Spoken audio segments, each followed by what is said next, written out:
Nandito po ako ngayon sa Binyan, Laguna. Kinuha ko to yung BIOS ni ma'am. So, matagal na kasi naka-schedule to. Hindi masingit-singit ni ma'am sa schedule niya. Ikalawa, panay yung ulan. Sabi ko, pwede naman ho ito. Daling ko na lang shop, kunin ko. So, ito kinuha ko na. Pinamanayo ko na. Kasi maraming nakita raw po itong problema. Tingnan natin kung ayun ba talaga yung tama o ano. Kasi tingnan muna natin syempre, bagamat may pinakita na si ma'am, syempre double check natin yun kung dapat ba talaga palitan o hindi. Ngayon, pwede pala yun sa Tireman, pwede pala yun. Kukontakin ka namin, tapos kukunin nyo na lang yung sasakyan dito, tapos ihahatid nyo. Pwede po yun, matagal ko na pong ginagawa yun, yung bagay na yan. Eto hanggang dito. Sabi nga ni ma'am, malayo daw. Sabi ko, malapit lang ho ito. Kasi si ma'am, pero inyo, dumadayo nga rin siya eh. Binyan, Laguna to Cavite. So, pag nagpapagawa sa amin, since malayo nga siya sa amin, may mga pinapachekan siyang iba. Check natin kung tama yung hatol or ano, kasi kung sira naman talaga, wala tayong magagawa kasi ano naman talaga eh, kumbaga kailangan palitan. So, explain natin ngayon. Kaya kay ma'am, salamat po sa tiwala niyo ma'am. At pinagkatiwala niyo sa akin yung sakyan niyo. Ayan niyo po at pahalagahan ko palagi ang tiwala ninyo, lahat na nagpapagawa po sa amin. Okay? So, dali muna natin sa shop. I-diagnose natin. So, dito na nga po sa shop na diagnose natin. Unang sinuggest ko kay ma'am is spark plug kasi palitin na talaga at hindi pa siya nakapagpalit. So 100,000 kilometers na to or nakapagpalit na yata. So hindi na maganda kondisyon ng spark plug kaya pinalitan natin. So itong throttle body, nilinis na rin namin yan kasi napakarumi yan. O sinisimula na yung linisin. Nabawas-bawasan na yung carbon pero marami talaga. So map sensor, nilinis na rin yan, kasama na yan. Tapos may mga pina-check pa si ma'am sa pangilalim, sa wiper niya, check namin. So nakita namin isang engine support lang, kaya lang to follow na lang yun para at least hindi mabigat yung ano ni ma'am, gastos. Kasi yung engine support, laging nare-recommend ko is original.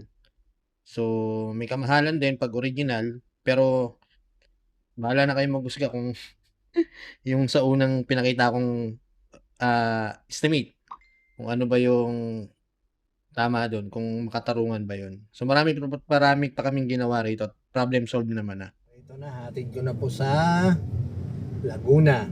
Sa Binyan to si ma'am eh. So mga ginawa rin natin is ginawa na rin natin yung pangilalim. The rest na nakita is hindi naman sira. So ako po kasi hindi naman ako nagpapalit ng hindi naman talaga sira. Kung makita natin sira, edi isasuggest natin sa may-ari para at least kung halimbawa sira naman talaga wala tayong magagawa. Kung sira naman talaga, edi sasuggest natin kung short naman sa budget, bibigyan natin ng option yung may-ari kung ano yung mga dapat unahin para at least mabudgetan niya pa yung iba. Kasi may mga pyesa rin minsan po kasi na talagang hindi na kaya o kailangan mapalitan na agad. Gaya nito, yung engine support, yung quotation kasi sa kanya is dalawa. So isa lang yung nakita akong sira. Sabi ko ma'am, pwede niya pang gamitin kasi lagi ko nga po nire-recommend original.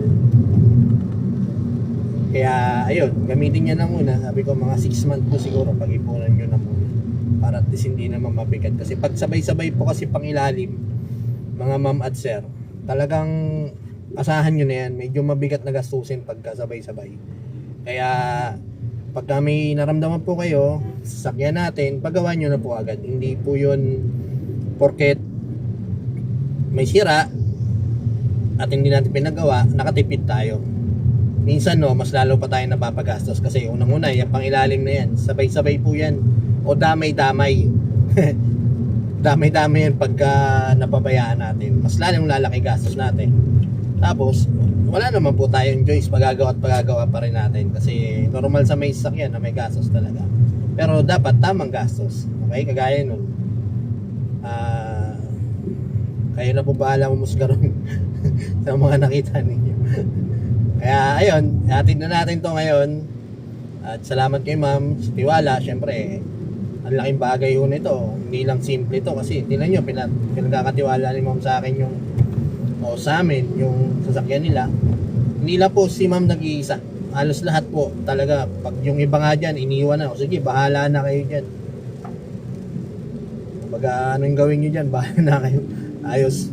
Kaya ayun po yung iniingatan natin, yung tiwala ng mga nagpapagawa, lalo sa akin. Ang prinsipyo ko po is napakahalaga po ng tiwala bilang shop owner, bilang mekaniko. Mahalaga po para sa akin yung tiwala ng tao. Yan natin, hindi ko na lang una ipakaros gawa ng lakas din ng ulan. So yun, salamat po sa inyo lahat, sa lahat ng titiwala sa amin. Kung wala po kayo, walang Tireman PH, alam nyo na po yan, simula pa ng una, yung mga nakasubaybay sa akin.